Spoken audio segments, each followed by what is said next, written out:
அன்பான குழந்தைகளே, அனைவருக்கும் வணக்கம். எல்லோரும் நல்லா இருக்கீங்களா? சாப்பிட்டீங்களா? எப்போதும் சிரித்த முகத்துடன் சந்தோஷமாக இருக்கணும். ஆமா, போன வகுப்புல நாம என்ன பார்த்தோம்? காட்டிலே விருந்து இல்லையா? எல்லோரும் அவங்களுக்கு கொடுத்த வேலைகளை சரியா செய்துட்டு இருந்தாங்க. யானை யார் எதுக்கு அலறினா?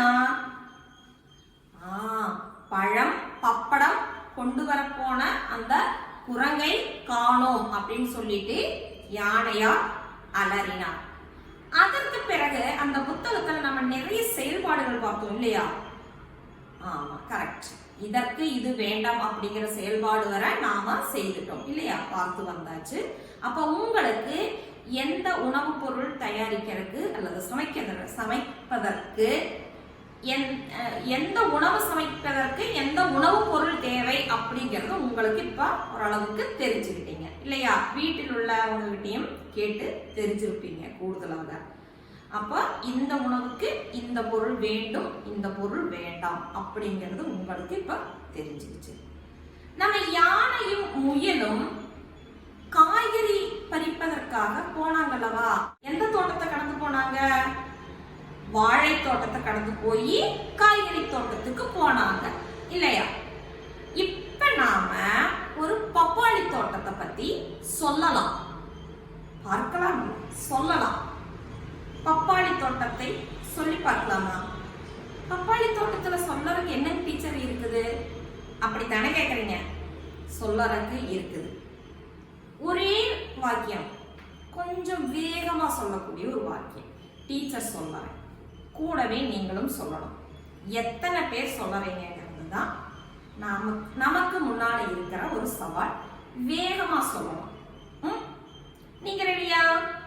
நான் ரெடி. தோட்டமா தோட்டம், பப்பாளி தோட்டம், படுத்த பாயை சுருட்டி கொண்டு எடுத்தானா ஓட்டம். ஏதாவது புரிஞ்சுதா? பப்பாளி தோட்டம் அப்படிங்கிறது மட்டும் உங்களுக்கு புரிஞ்சிருக்குது இல்லையா? சரி, அப்ப மறுபடியும் ஒரு தடவை சொல்றேன். டீச்சர் கொஞ்சம் மெதுவாகத்தான் சொல்றேன். இனி போக போக நீங்க அதையே வேகமா சொல்லணும். தோட்டமா தோட்டம், பப்பாளி தோட்டம், படுத்த பாயை சுருட்டி கொண்டு எடுத்தானா ஓட்டம். வேகமா சொல்லுங்க பாப்போம். மிக வேகமா சொல்லுங்க பாப்போம். தோட்டமாம் தோட்டம், பப்பாளி தோட்டம், படுத்த பாயை சுருட்டி கொண்டு எடுத்தானா ஓட்டம். சொல்றீங்களா? சொல்லுங்க. இனி ஒரு தடவை கூட சொல்லித்தரோம். தோட்டமாம் தோட்டம், பப்பாளி தோட்டம், படுத்த பாயை சுருட்டி கொண்டு எடுத்தானா ஓட்டம். சொல்றீங்களா? சொல்லுவீங்களா? சரி, அப்ப உங்களுக்கு இது எங்க இருக்குதுன்னு நான் காண்பித்து தரேன். உங்களுடைய தமிழ் புத்தகத்தை எடுங்க. எடுத்துட்டீங்களா? இனி வரும் வகுப்புகளுக்கு எல்லாமே நீங்க என்ன பண்ணணும்? உங்களுடைய புத்தகங்களை எடுத்து கண்டிப்பாக முன்னாடி வச்சுக்கணும். இப்ப எடுத்துட்டீங்களா? எல்லாரும் எடுத்துட்டீங்களா? இங்க பாருங்க, இதற்கு இது வேண்டாம் அப்படிங்கறதெல்லாம் நம்ம பார்த்ததுனால அதற்கு கீழே பாருங்க, சொல்லி பழகுங்கள் அப்படிங்கிற தலைப்புல கொடுத்திருக்காங்க. இங்க பாருங்க, டீச்சர் சொன்ன மாதிரியே இருக்கா? தோட்டமாம் தோட்டம், பப்பாளி தோட்டம், படுத்த பாயை சுருட்டி கொண்டு எடுத்தானா ஓட்டம். இதைய நீங்க இப்ப டீச்சர் சொல்லி தந்தது போலவே வீட்டில் இருக்கிறவங்களோட சொல்லி பழகுங்க. மிக வேகமாக சொல்லி பழகணும். செய்வீங்கல்லவா? இதோ இங்க இருக்கு. இது போல இதற்கு முன்னாடி உள்ள வகுப்புகள்லயும் நிறைய நமக்கு என்ன கிடைத்திருக்கும், நாப்பிரல் பயிற்சிகள் கிடைத்திருக்கும் இல்லையா? அதையும் சொல்லி பாருங்க. அப்ப இருந்தே நீங்க தொடங்கி இருந்தீங்கன்னா கண்டிப்பா இது உங்களுக்கு ஈஸியா சொல்ல முடியும். கண்டிப்பா சொல்லி பாருங்க. சரி சரி குழந்தைகளே, அப்ப கண்டிப்பா நீங்க இந்த பயிற்சியை செய்வீங்க. சரி, அடுத்ததாக நம்ம மருதமலை காட்டுல சமைத்தாங்கள் அல்லவா? ஒவ்வொருத்தரும் ஒவ்வொரு வேலைகளை எடுத்து சமைச்சாங்க இல்லையா? ஆவியில வேக வைப்பதை யார் சமைச்சாங்க? ஆடு. கரெக்ட். எண்ணெயில் சுடுவதை நரியக்கா செய்தாங்க இல்லையா? ஆவியில் வேக வைப்பது எதெல்லாம் சொல்லுங்க பார்க்கலாம். நாம ஏற்கனவே புத்தகத்துல படித்திருக்கோம். இரண்டாவது, டீச்சர் பல வகையான உணவுகளை காண்பிச்சேன். வீட்டுல உள்ளவங்க கிட்ட கலந்துரையாட சொல்லி இருக்கிறேன். இப்பவும் நீங்க கேளுங்க, உங்க வீட்டில் உள்ளவர்களிடம் கேளுங்க. ஆவியில் வேக வைப்பது எது? Very good. வேகமா நீங்க சொல்லக்கூடிய ஒரு உணவுங்கிறது இட்லி இல்லையா? அடுத்தது புட்டு. பின்ன அடுத்தது சொல்லுங்க. கொழுக்கட்டை. டீச்சர் காண்பித்திருந்தேன் இல்லையா?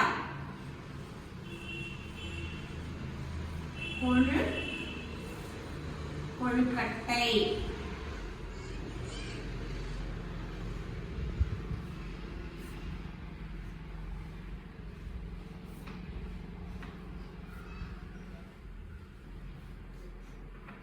அடுத்தது இடியப்பம்.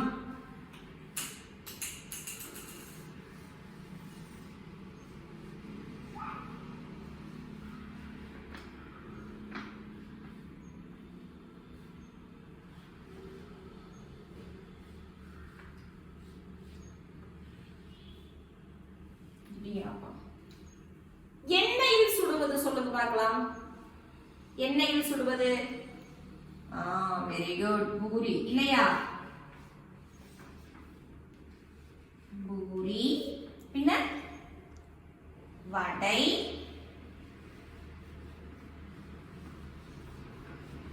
பின்ன சொல்லுங்க. பப்படம்.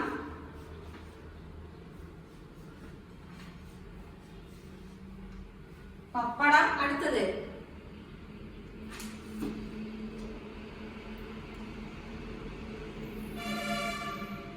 பஜ்ஜிங்கிறீங்க இல்லையா? Correct. Very good. Bajji. Bajji எப்படி எழுதுறேன்னு பாருங்க.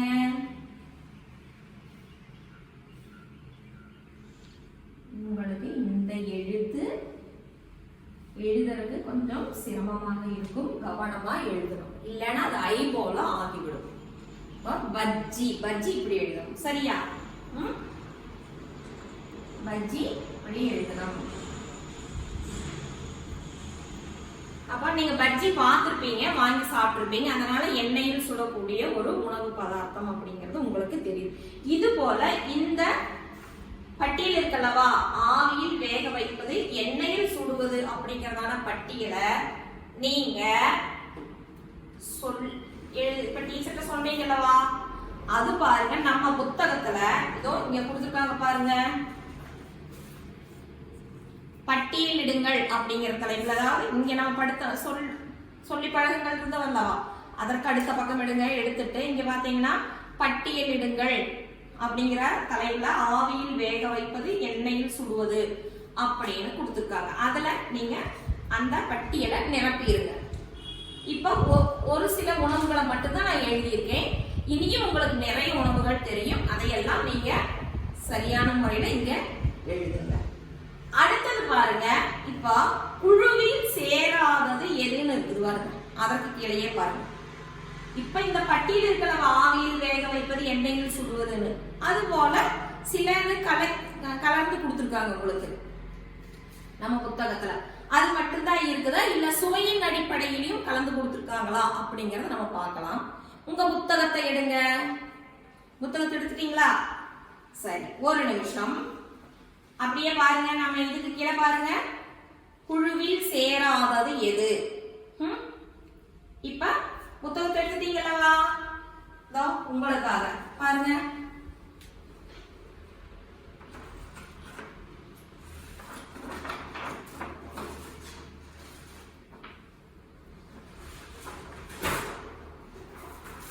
படிச்சு பாருங்க. புட்டு, இட்லி, பூரி கொடுத்துருக்காங்களா? புட்டு, இட்லி, பூரி. இப்ப இதுல எது இந்த குழுவில சேராததாக இருக்கும்? நல்லா யோசனை பண்ணி பாருங்க. புட்டும் இட்லியும் வெரி குட், ஆவியில் வேக வைப்பது. பூரி எண்ணெயில் சுடுவது. அப்ப இதோ நம்ம புத்தகத்துல பாருங்க, பூரி அப்படின்னு இருக்கல்லவா, அதற்கு நேரா வட்டம் போடவோ டிக் அடிக்கவோ செஞ்சிருங்க. சரியா? அடுத்தது பாருங்க, வடை, பஜ்ஜி, பழம். வடை, பஜ்ஜி, பழம். வடையும் பஜ்ஜியும் என்னன்னு பார்த்தோம்? வெரி குட், எண்ணெயில் சுடுவது. அப்ப பழம், நம்ம பழத்தை வந்து அப்படியேவும் சாப்பிடலாம், வேக வைத்தும் சாப்பிடலாம் இல்லையா? நேந்திர பழமாக இருந்தால் அதை நம்ம வேக வைத்தும் சாப்பிடுவோம். சாதாரண சிறிய பழங்களாக இருக்கும் போது நாம் அதை நேரடியாகவும் சாப்பிடலாம், நேந்திர பழத்தையும் நேரடியாக சாப்பிடலாம். அப்ப இந்த குழுவுல சேராதது எது? வடை, பஜ்ஜி, பழம். எஸ், வெரி குட், பழம். அப்போ இங்க அதை கொடுத்துருக்காங்க புத்தகத்துல, வடை, பஜ்ஜி, பழம். அப்ப நாம எதுக்கு வட்டம் போடணும்? வெரி குட், பழத்துக்கு. சரியா? அப்ப பழத்துக்கு வட்டம் போடணும். அடுத்தது பாருங்க, பாயசம், லட்டு, புளிசாதம். பாயசம், லட்டு, புளிசாதம். பாயசம், லட்டு, புளிசாதம்.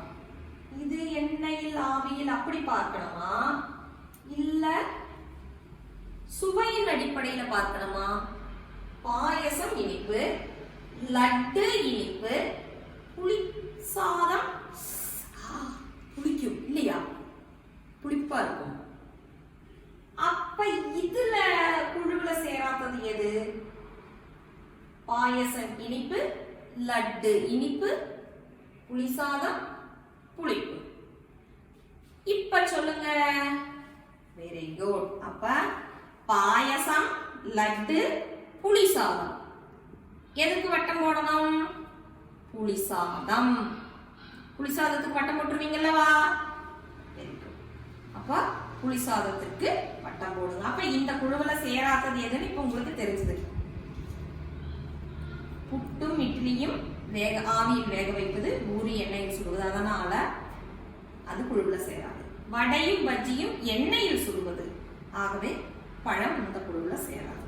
பாயசம், லட்டு இனிப்பு சுவையுடையது, புளிசாதம் புளிப்பு சுவையுடையது, அதனால இந்த குழுவுல சேராதது புளிசாதம். சரியா? Very good. இப்ப நம்ம புத்தகத்துல அடுத்த செயல்பாடு என்ன கொடுத்திருக்காங்கன்னு பாருங்க. வரிசைப்படுத்துங்கள், கதை சொல்லுங்கள் அப்படிங்கிற தலைப்புல. இங்க பாருங்க, வரிசைப்படுத்துங்கள், கதை சொல்லுங்கள் அப்படின்னு. உங்களுக்கு ஏற்கனவே ஒரு செயல்பாடு நான் வீட்டில் உள்ளவங்க கூட கலந்துரையாட சொல்லி அந்த கதைகளை கேட்டு வைக்க சொல்லியிருந்தது. இந்த இடம் பாருங்க, இந்த இடத்துடுங்க,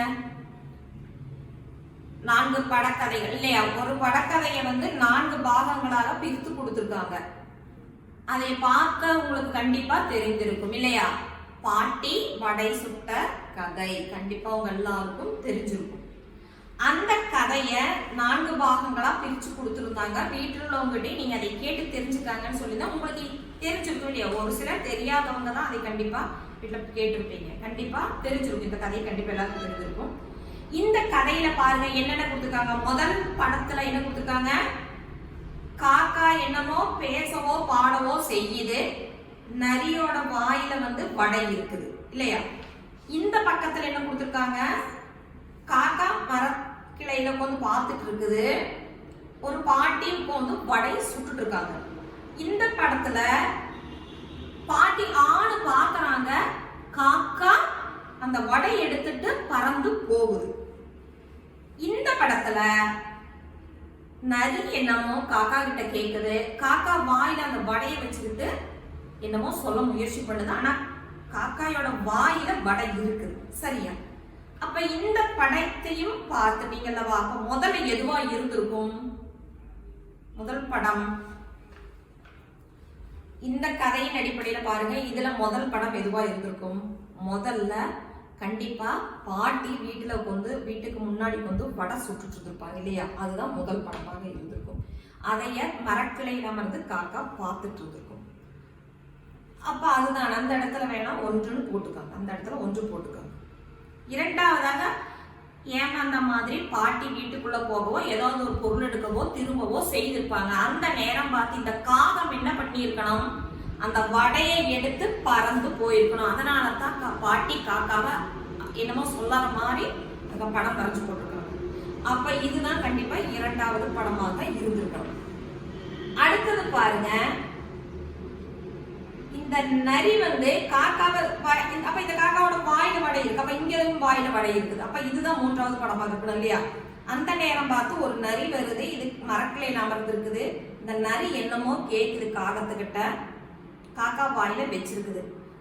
அந்த கேட்டதுக்கு இந்த காகம் என்னமோ, அப்ப இந்த படம் தான் கண்டிப்பா மூன்றாவது படமா இருக்கணும். அப்ப இதுல 3ன்னு போட்டுக்காங்க. நான்காவது படம் பாருங்க. இந்த நரி என்னமோ கேட்டதுக்கு காகம் அதனை அறியாம என்ன பண்ணிருக்கு? வாயை திறந்திருக்கு.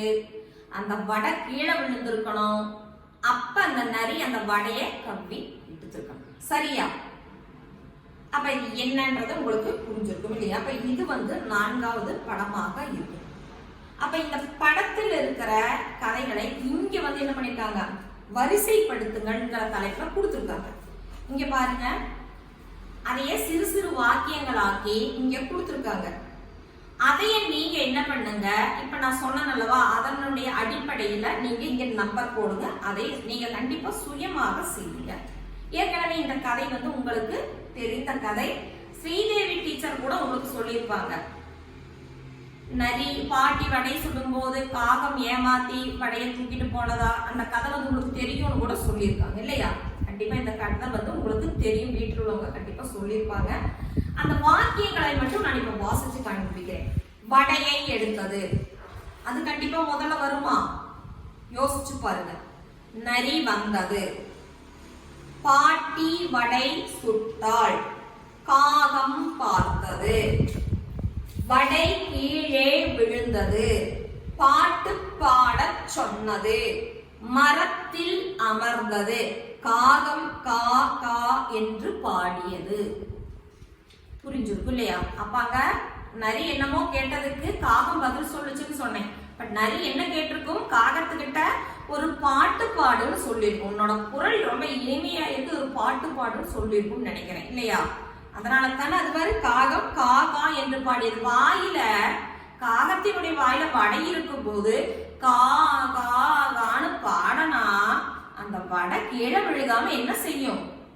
இந்த நரி ஏதோ தந்திரம் பண்ணி அந்த வடைய அதுகிட்ட இருந்து பறிப்பதற்காக உன்னோட குரல் இனிமையா இருக்கு பாடுன்னு சொல்லிருச்சு. இதுவும் என்ன பண்ணிருச்சு? பாடிச்சாட்ட இருக்குது. அதனாலதான் அந்த வடை பாத்தீங்களா, வடை கீழே விழுந்ததுனால இருக்கு. இப்ப கதையினுடைய ஏகதேசம் ஒரு கரு உங்களுக்கு கிடைத்திருக்கும். கண்டிப்பா இதுக்கு நீங்க வரிசைப்படுத்துங்க, நீங்களே வரிசைப்படுத்துங்க. இது நீங்க கண்டிப்பா சுயமாக செய்ய வேண்டியது. அப்ப படத்தையும் பார்த்துட்டீங்க, டீச்சரும் ஓரளவுக்கு உங்களுக்கு சொல்லி கொடுத்துருக்கீங்க. ஏற்கனவே இதை பத்தி வீட்டில் உள்ளவங்க பெரியவங்களும் சொல்லியிருப்பாங்க. அப்ப இதுல இருந்து என்ன தெரியுது? ஒருத்தங்க கிட்ட இருந்து ஏமாத்தி அந்த காகம் வடை எடுத்துட்டு போச்சு. அந்த காகத்தை ஏமாத்தி நரி அந்த வடைய பறிச்சிருச்சு. அப்ப நம்ம என்ன இந்த கதையிலிருந்து நமக்கு என்ன தெரியணும்? கண்டிப்பாக அடுத்தவர்களது ஒரு பொருளை ஏமாற்றி எடுக்க கூடாது இல்லையா? அதுதான் அந்த கதையில கரு சொல்லுது. சரி, அப்ப அந்த கதையை நீங்க என்ன பண்ணுங்க? வரிசைப்படுத்துங்க. சரியா குழந்தைகளே? இப்ப நாம நம்மளுடைய அந்த குரங்கு இருக்குல்லவா, நம்ம அந்த குரங்கு என்ன கொண்டு வர போயிருக்குது? பப்படம் பழம் கொண்டு வர போயிருக்குது. அதைய காணோன்னு தானே நம்ம யானையார் அலறினார் இல்லையா? அப்ப எல்லாம் என்ன பண்ணுவாங்க, விருந்து முழுமையடையணும்னா அங்க பழமும் வேணும் பப்படமும் வேணும். அப்ப இந்த குரங்க கண்டுபிடிக்கணும் அல்லவா? அந்த காட்டில் இருக்கிற விலங்குகள் எல்லாம் இந்த குரங்கை தேடி புறப்பட்டுச்சு. ஒவ்வொருத்தரும் ஒவ்வொரு பகுதிக்கு போய் தேடுறாங்க. நம்ம கிளி என்ன பண்ணுது, மரத்துல அமர்ந்தபடியே ஒவ்வொரு மரமா பறந்து பறந்து போய் பார்க்குது, குரங்கு எங்க இருக்குதுன்னு பார்க்குது. அப்பதான் என்ன சொல்லுது, ஓ இந்த இடத்துல ஒரு குறிப்பிட்ட இடத்துல நம்ம குரங்கு உட்கார்ந்து அப்படின்னு அழுதுகிட்டு இருக்கிறத சொல்லுச்சு. என்ன ஆச்சு, ஏன் அழுகிற அப்படின்னு இந்த மற்ற விலங்குகள் பறவைகள் எல்லாம் வரும் அல்லவா, அதுல மயிலம்மா கேட்டுச்சு. ஏன் நீ அழுகிற அப்படின்னு கேட்டுச்சு. யாருகிட்ட கேட்டது? குரங்கு கிட்ட கேட்டது. இந்த குரங்கு இந்த இடத்துல இருக்குதுன்றத கண்டுபிடிச்சது யாரு? கிளி. அப்பா சரி, அப்ப அந்த குரங்கு என்ன தெரியுமா சொல்லுச்சு, வாயெல்லாம் எரியுது, வாயெல்லாம் எரியுது அப்படின்னு குரங்கு சொல்லுச்சு. இது சொல்லறத கேட்டதும் ஒரு யாரு சிரிச்சாங்க தெரியுமா? ஒரு ஆள் சிரிச்சது. யார் சிரிச்சாங்க தெரியுமா? மான். மான் சிரித்தது. ஓ எனக்கு வாயெல்லாம் எரியுதுன்னு குரங்கு சொல்லும் போது மான் சிரித்ததாமா. ஏன் சிரிச்சிருக்கும் சொல்லுங்க? மான் மாமி என்ன பண்ணுச்சு தெரியுமா? மிளகாய் பஜ்ஜிய சுடும்போது இந்த குரங்கு வந்து அதை எடுத்துட்டு போயிடுச்சு. நிறைய அக்கா சுட்டு வச்சிருந்தாங்களா, இது சின்னதா ஹெல்ப் பண்ணிட்டு இருந்தது, உதவி செஞ்சு கொண்டு இருந்ததுல. இந்த உதவி செய்துட்டு இருக்கும் போது இந்த மிளகாய் பஜ்ஜி எப்படி எல்லாம் செய்யணும்னு சொல்லி கொடுத்துட்டு அதுக்கு உதவி செய்துட்டு இருந்த போது இந்த குரங்கு என்ன பண்ணுச்சு தெரியுமா? அந்த மிளகாய் பஜ்ஜிய எடுத்துட்டு போய் கடிச்சது பாருங்க. வாயெல்லாம் மிளகாய் பஜ்ஜியை கடிச்சா என்ன ஆகும்? வாயெல்லாம் மிளகாய கடிச்சா வாயெல்லாம் எரிய ஆரம்பிச்சிருச்சு இல்லையா? மிளகாய கடிச்சா வாய் என்ன ஆகும்? என்ன பேசாம இருக்கீங்க? எரிய ஆரம்பிச்சிருமல்லவா? அப்படி வாயெல்லாம் எரிய ஆரம்பிச்சிருச்சு. அதைய பார்த்து அதனாலதான் அது ஆகும்னு கத்திக்கிட்டு அழுதுகிட்டு இருந்தது. இதையத்தான் மயிலம்மா கேட்டதுக்கு அது சொன்னதும் நம்ம மானம்மா அதை பார்த்துதான் சிரித்ததும். சரியா? இப்ப விருந்திற்கு வந்த குரங்கு அப்படிங்கிற தலைப்புல நமக்கு அதை ஒரு பாடலா கொடுத்திருக்காங்க பாருங்க. இதோ இந்த இடத்துல எடுங்க பார்க்கலாம். இந்த இடத்துல எடுத்தீங்களா? எடுங்க. இந்த பக்கத்தை எடுங்க. எடுத்துட்டீங்களா? அதைய ஒரு பாட்டா கொடுத்திருக்காங்க. அந்த பாட்டை நம்ம பாடுவோம். அந்த பாட்டையும் நல்லா கவனிச்சு பாருங்க. அதுல ஒரு ஒற்றுமை வந்துகிட்டே இருக்கும். கதையோட கூடிய ஒரு ஒற்றுமை. நம்ம சொன்ன கதை இது இருக்குல்லவா, அந்த இதோட கூடிய ஒரு ஒற்றுமை இருக்குது. கவனிங்க. நாம இப்ப அந்த பாட்டை பாடலாம். விருந்திற்கு வந்த குரங்கு. விருந்திற்கு வந்த குரங்கு. மருதமலை குரங்குதான் மானம்மா விருந்திலே. மருதமலை குரங்குதான் மானம்மா விருந்திலே. மிளகாய் பஜ்ஜி தின்றதாம், மீசை துடிக்க நின்றதாம். மருதமலை குரங்குதான் மானம்மா விருந்திலே. மிளகாய் பஜ்ஜி தின்றதாம், மீசை துடிக்க நின்றதாம். முள்ளு வேலி ஓரத்தில் 3 பஜ்ஜி கிடந்ததாம், மெல்ல அதை எடுத்ததாம், மேலே வீசி எறிந்ததாம். முள்ளு வேலி ஓரத்தில் 3 பஜ்ஜி கிடந்ததாம், மெல்ல அதை எடுத்ததாம், மேலே தூக்கி எறிந்ததாம். மேலே வீசி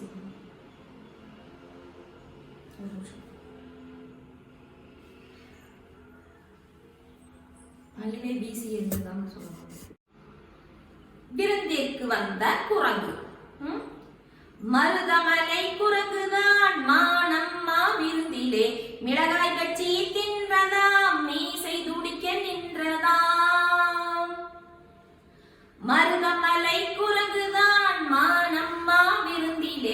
மிளகாய் பஜ்ஜி தின்றதாம் மீசை துடிக்க நின்றதாம். முள்ளு வேலி ஓரத்தில் 3 பஜ்ஜி கிடந்ததாம் மெல்ல அதை எடுத்ததாம் மேலே வீசி எரித்ததாம்.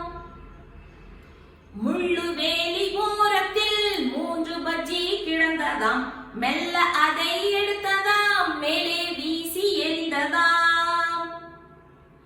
மைனா ஒன்று வந்ததாம் மொத்தம் 10 தின்றதாம் மோசம் போன குரங்குமே மௌனமாக அழுததாம்.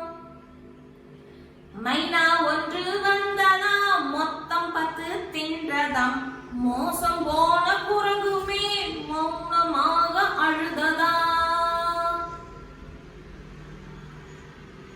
மீண்டும் ஒரு முறை இந்த பாடலை பாடுறேன், நல்லா கவனிங்க.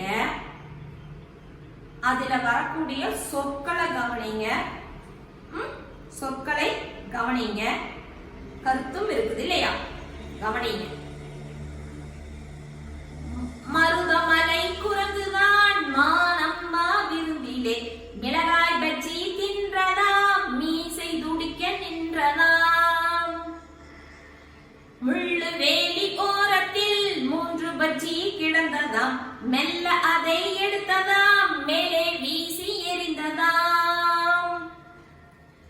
மைனா ஒன்று வந்ததாம் மொத்தம் 10 தின்றதாம் மோசம் போன குரங்குமே மௌனமாக அழுததாம்.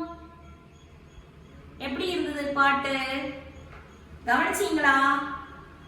டீச்சர் கூடவே சேர்ந்து பாடுனீங்களா? இந்த பாட்டை உங்களுக்கு பிடிச்சிருந்ததா? பிடிச்சிருந்ததா? இதோ நம்ம இந்த புத்தகத்துல கொடுத்துருக்காங்கன்னு சொன்னாங்களா? இதுல நான் ஒரு விஷயத்தை உங்களுக்கு கவனிக்க சொல்லிடுறேன். சொற்களை கவனிங்கன்னு சொல்லியிருந்தேன். அதுல வரக்கூடிய சொற்களை நல்லா கவனிங்கன்னு சொல்லியிருந்தேன். யாரெல்லாம் கவனிச்சீங்க? ஓ, வெரி குட். இவ்வளவு பேர் கவனிச்சீங்களா? Very good. அதுல அந்த பாடல் வரிகள் தொடங்கும் அல்லவா? அந்த பாடல் வரிகள் தொடங்குற அந்த முதல் எழுத்துக்கள், அதை கவனிச்சீங்களா? முதல் எழுத்துக்களை கவனிச்சீங்களா? முதல் சொற்களை கவனி. முதல்ல அந்த பாட்டினுடைய முதல்ல வரக்கூடிய அந்த சொற்களை கவனிங்க. மருதமலை குரங்குதான் இல்லையா? மருதமலை குரங்குதான், அதனால மருதமலை முதல் சொல். மானம்மா விருந்திலே, அப்ப இரண்டாவது வரியில வரக்கூடிய முதல் சொல்லுது மானம்மா. முதல்ல வந்தது மருதமலை, மானம்மா. அடுத்தது மிளகாய் பஜ்ஜி தின்றதாம் மருதமலை மானம்மா மிளகாய். சரிதானே? மிளகாய். மீசை துடிக்க நின்றதாம். அப்ப மீசை, மருதமலை, மானம்மா, மிளகாய், மீசை. முள்ளு வேலி ஓரத்தில், முள்ளு முதல் சொல்லியது முள்ளு. மருதமலை, மானம்மா, மிளகாய், மீசை, முள்ளு. 3 பஜ்ஜி கிடந்ததாம் 3 மெல்ல அதை எடுத்ததாம் மேலே வீசி எரிந்ததாம். மருதமலை, மானம்மா, மிளகாய், மீசை, முள்ளு. 3 மெல்ல மேலே. சரியா? மைனா ஒன்று வந்ததாம். மைனா மொத்தம் 10 தின்றதாம். மொத்தம். மோசம் போன குரங்குமே, மோசம். மௌனமாக அழுததாம். மௌனம். சரியா? மருதமலை, மானம்மா, மிளகாய், மீசை, முள்ளு. 3 மெல்ல மேலே, மைனா, மொத்தம், மோசம், மௌனம். மௌனம் அப்படிங்கிறது உங்களுக்கு தெரியல. மௌனம்னா அமைதியா அழுகிறது. சரியா? மௌனம் அழுகிறதுனா அமைதியா அழுகிறது. அதுதான் மௌனம்ங்கிறது அந்த சொல்லினுடைய அர்த்தம். சரியா? உங்களுக்கு ஒருவேளை அந்த சொல் புதியதாக இருக்கலாம். மௌனம்னா அமைதியா, அதாவது சத்தம் இல்லாமல் அப்படிங்கிறது. சரி, அடுத்தது இதுல வரக்கூடிய முதல் எழுத்துக்களை கவனிங்க. முதல் சொல் வந்துட்டோம், அடுத்தது முதல் எழுத்துக்களை கவனிங்க. நான் ஏற்கனவே சொன்னேன், முதல் என்னமோ ஒரு ஒற்றுமை இருக்கிற மாதிரி தெரியுதுன்னு பாருங்க. முதல் எழுத்து என்னது? மருதமலையில் வந்த முதல் எழுத்து நீங்க சொல்லணும். டீச்சரே சொல்லிட்டு இருக்க முடியாது, நீங்க சொல்லுங்க. டீச்சர் சொன்னதை பாருங்க, திரும்ப திரும்ப கேளுங்க. மருதமலை. அப்ப முதல் எழுத்து எது? மா. மா. மருதமலை மானம்மா. மிளகாய். மிளகா. மீசை. முள்ளு. மூன்று. மெல்ல. மேலே. மைனா. மொத்தம். மோசம். மௌனம். சரியா? அப்ப இந்த பாடல்ல வந்த முதல் எழுத்துக்களை எடுத்து நீங்க என்ன பண்ணுங்க, இங்க எழுதுங்க. இந்த கட்டங்கள்ல எழுதுங்க. அடுத்த பக்கத்துல இருக்குது. இதுவும் இந்த பக்கத்துல பாடல்னா இந்த பக்கத்துல இந்த கட்டங்கள் இருக்கு. அப்ப அதுல என்ன எழுத சொல்லியிருக்கேன்? சொற்கள் அல்ல, எழுத்துக்கள். முதலில் அந்த பாடல்ல வரக்கூடிய முதல் எழுத்துக்கள், அந்த எழுத்துக்களை இங்க எழுதுங்க. சரியா? அடுத்ததாக ஒரு சின்ன சவா, அந்த எழுத்துக்களை எழுதிட்டு நீங்கள் எழுதிய எழுத்துக்களை உங்களால் எவ்வளவு வேகமாக சொல்ல முடியும் முயற்சி பண்ணுவார். நீங்க எழுத்துக்களை எழுதியாச்சு இல்லையா? இனி அந்த எழுத்துக்களை வேகமாக சொல்ல முடியுமா? எவ்வளவு வேகமாக சொல்ல முடியுங்கிறத ஒண்ணு முயற்சி பண்ணி பாருங்க. செய்வீங்கல்லவா? சரி, இப்ப இங்க நாம அந்த முதல் எழுத்துக்களை எழுதிட்டோம் அல்லவா? அந்த எழுத்துக்கள்ல தொடங்கக்கூடிய வேற என்னென்ன சொற்கள் உங்களுக்கு தெரியும்? வேற என்னென்ன சொற்கள் உங்களுக்கு தெரியும்? சொல்லுங்க பார்க்கலாம். மருதமலை காடு இல்லையா? மருதமலை. அப்ப அதனுடைய முதல் சொல் என்னன்றது இங்க எழுதியிருக்கிறீங்க. நீங்க முதல் எழுத்து என்னன்றது நீங்க எழுதியிருக்கீங்க. முதல் சொல் இங்க இருக்குது, முதல் எழுத்து இங்க எழுதியிருக்காங்க. அந்த எழுத்துல அப்ப முதல் எழுத்து என்னவாக இருக்கும்? வெரி குட் மா இல்லையா? அது நீங்க எழுதியிருப்பீங்க. அந்த எழுத்துல தொடங்கக்கூடிய ஒரு சொல், ஏதாவது ஒரு சொல் நீங்க எழுதலாம். உங்களுக்கு நிறைய தெரியும். பூக்கள் பாடத்துல பார்த்திருப்பீங்க, நிறைய பார்த்திருப்பீங்க இல்லையா? மல்லிகை எழுதலாம், என்ன வேணாலும் எழுதலாம். உங்களுக்கு உங்களை சுற்றி இருக்கக்கூடியதை நீங்க எடுத்து பாருங்க. அதுல நீங்க எது வேணாலும் எழுதலாம். நான் ஒரு உதாரணம் சொன்னேன் மட்டும்தான். மல்லிகைன்னு நான் ஒரு உதாரணம் சொன்னேன். அதே போல அடுத்த எழுத்து என்னவாக இருக்கும்? உங்களை சுற்றி இருக்குது நிறைய இந்த எழுத்துக்களில் தொடங்கக்கூடிய நிறைய சொற்கள் உங்களை சுற்றி இருக்குது. கண்டுபிடித்து நீங்க நிறைய எழுதுங்க. சந்தேகம் வரும்போது உங்களுக்கு இந்த ஒலி துணை குறியீடுகள் வர்ற இடத்துல மட்டும் நிறைய சந்தேகங்கள் வரும் இல்லையா? மோசம் போன குரங்குமே அப்படின்ற இடத்துல மோ அப்படின்ற அந்த ஒரு இல்லையா, அந்த எழுத்துல தொடங்குறது வேணா உங்களுக்கு தெரியும். கவலையப்படாதீங்க. மோ அப்படிங்கறத மோகன் உங்களுடைய நண்பர்களுடைய பெயர் இருக்கலாம், உங்க வீட்டுக்குள்ள இருக்கிற பொருட்கள் அந்த பெயர்கள் இருக்கலாம். மோகன் இருக்கும் இல்லையா? மோகன்கிற பேர் கூட இருக்குது. அதுல உங்களுக்கு இனி வரக்கூடிய ஒரு சந்தேகம் அப்படின்னா, டீச்சர் இந்த மௌனம்னு சொன்னீங்கல்லவா, எங்களுக்கு அந்த எழுத்தே புதியதாக இருக்குது. அப்ப எப்படி நாங்க மௌ அப்படிங்கறதுல வேற என்ன சொல் எங்களுக்கு தெரியும்? தெரியாதே அப்படின்னு கேட்டீங்கன்னா, நான் வேணா டீச்சர் ஒரு சொல் சொல்லி தரேன். மௌவல். மௌவல், அதுக்கு வேணா ஒரு சொல் நான் சொல்லி தரேன். மௌவல், மௌ அப்படிங்கிற அந்த இறுதி இல்லையா, கடைசியாக வரக்கூடிய அந்த பாடல வரக்கூடிய அந்த சொல். அந்த சொல்லில் இருக்கக்கூடிய அந்த எழுத்துல தொடங்கக்கூடியது. நீங்க இங்க எழுதி இருப்பீங்க, அதுல ஒரு சொல் அப்படின்னு கேட்டா மட்டும் உங்களுக்கு ஒருவேளை கண்டுபிடிக்கிறதுக்கு கஷ்டமாக இருந்தால் டீச்சர் சொல்லியிருக்கேன், மௌவல். மௌவல்ங்கிறது ஒரு வகையான மலர் பூ, காட்டு மல்லிகைன்னு சொல்லுவாங்க, இரவு நேரத்தில் மலரக்கூடியதுன்னு தெரியுது. அப்ப அந்த மௌவல் மட்டும் நீங்க கண்டுபிடிச்சிருங்க. வேற ஏதாவது சொற்கள் தெரிந்தாலும் நீங்கள் எழுதலாம். மௌ அப்படிங்கிற எழுத்துல தொடங்கக்கூடிய வேற ஏதாவது சொல் கிடைத்தாலும் நீங்கள் எழுதலாம். சரியா?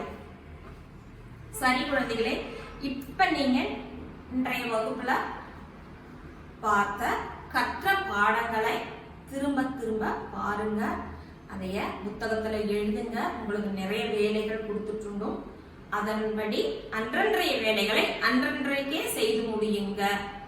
கற்ற பாடங்களை மனதில் பதிய வையுங்க. சரி குழந்தைகளே, நாம அடுத்த வகுப்புல சந்திக்கலாமா? பாய்.